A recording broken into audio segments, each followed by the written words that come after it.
जब ये लोग कहते हैं राहुल गांधी माफी मांग लेते तो राहुल गांधी क्या सोचते हैं?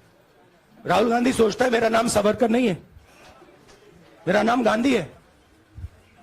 गांधी किसी से माफी नहीं मांगता। फिर मेरे बारे में मंत्रियों ने पार्लियामेंट में झूठ बोला कि मैंने विदेशी ताकतों से मदद मांगी। मैंने ऐसी कोई बात नहीं की है। मैंने कहा स्पीकर से, मैंने जाके कहा स्पीकर सर, पार्लियामेंट का नियम है कि अगर किसी मेंबर पर एक्यूजेशन लगाता है तो उस मेंबर को जवाब देने का हक होता है। मैं पूछता जाऊंगा, मुझे कोई डर नहीं लगता इन लोगों से। और अगर ये सोचें कि मुझे डिस्क्वालीफाई करके, धमका के, जेल में डाल के मुझे बंद कर सकते, नहीं। पहला आपका अटेम्प्ट वहां से आया, दूसरा आपका अटेम्प्ट यहां से आया, तीसरा आपका अटेम्प्ट यहां से आया। आप इतनी डायरेक्टली बीजेपी के लिए क्यों काम कर रहे हो? क्या आपको ऑर्डर दिया है क्या? देखो मुस्कुरा रहे हैं जी, हवा निकल गई। क्या हमारा देश साम्राज्यवाद की तरफ जा रहा है? हमें तो ऐसा ही लग रहा है। लेकिन जो एक विपक्ष का जो नेता है, बड़ा नेता है, उसकी सदस्यता ख़त्म कर दी, उसको 2 साल की सज़ा सुनाकर उसे संसद से बाहर निकाला गया। ये इंटरनेशनल खबर बन गई। लेकिन हमारे देश का मीडिया इस पर चुप बैठा है और उस पर कोई बात नहीं करना चाहता। ना मोदी को सवाल पूछ रहे हैं, ना अडानी को सवाल पूछ रहे हैं, ना भाजपा के जो प्रवक्ता है वो इसका जवाब दे पा रहे हैं, ना ही मोदी इसका जवाब दे पा रहे हैं। लेकिन राहुल गांधी ने अपना पक्ष रखा। एक महान व्यक्ति ने कहा था, साम्राज्यवाद मुर्दाबाद और इनकलाब जिंदाबाद। उनका नाम है वीर भगत सिंह। मैंने आप सब से काफी बार बोला है कि हिंदुस्तान में लोकतंत्र पर आक्रमण हो रहा है और इसका हमको हर रोज नए नए उदाहरण मिल रहे हैं। सवाल मैंने एक ही पूछा था,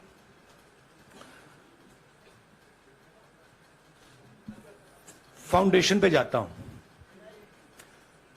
अदानी जी की शेल कंपनीज हैं, अदानी जी की शेल कंपनीज हैं, उसमें 20,000 करोड़ रुपया किसी ने इन्वेस्ट किया। अदानी जी का पैसा नहीं है, का पैसा नहीं है। अदानी जी का इंफ्रास्ट्रक्चर बिजनेस है, पैसा किसी और का है।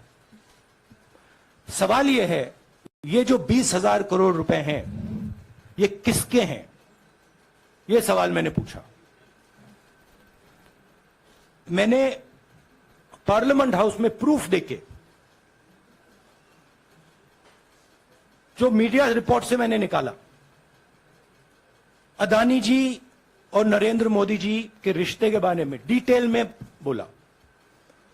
रिश्ता नया नहीं है, रिश्ता पुराना है।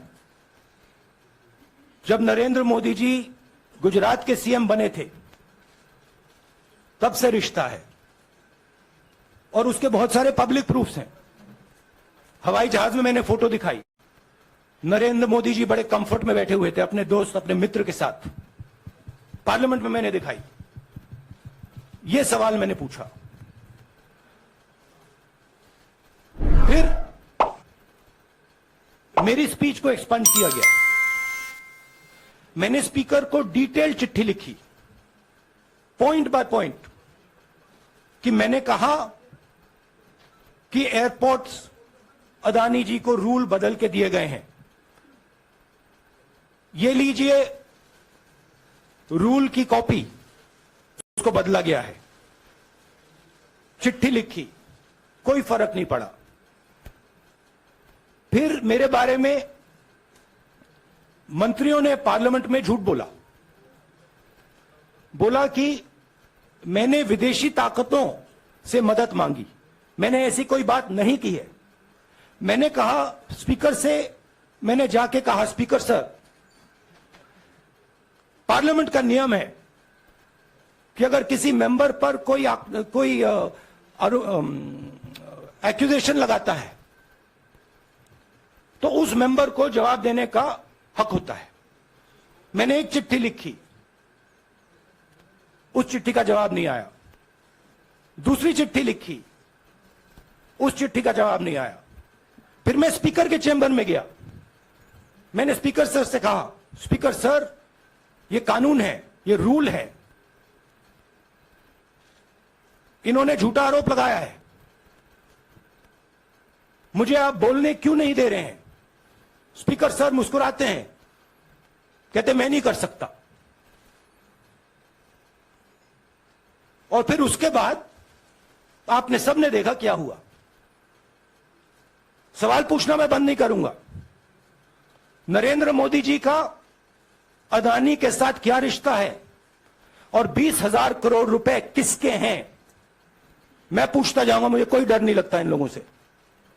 और अगर ये सोचें कि मुझे डिस्क्वालीफाई करके, धमका के, जेल में डाल के मुझे बंद कर सकते, नहीं,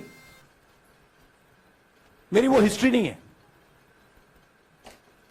मैं हिंदुस्तान के लोकतंत्र के लिए लड़ रहा हूं और मैं हिंदुस्तान के लोकतंत्र के लिए लड़ता रहूंगा। किसी चीज से नहीं डरता हूं, यह सच्चाई है। ये मोदी जी पैनिक में आ गए कि बात निकल जाएगी, ये 20,000 करोड़ रुपए किसके हैं, डर गए, घबरा गए, इन्होंने पूरा सीक्वेंस शुरू कर दिया। ये विपक्ष को सबसे बड़ा इन्होंने हथियार दिया है राहुल जी, क्योंकि जनता के माइंड में अब एक सवाल आ गया है कि जनता जानती है कि अदानी जी भ्रष्ट व्यक्ति है। अब जनता के माइंड में यह सवाल उठा है कि इस भ्रष्ट व्यक्ति को हिंदुस्तान का प्रधानमंत्री क्यों बचा रहा है। हाँ रवि सिसोदिया जी को दे दो।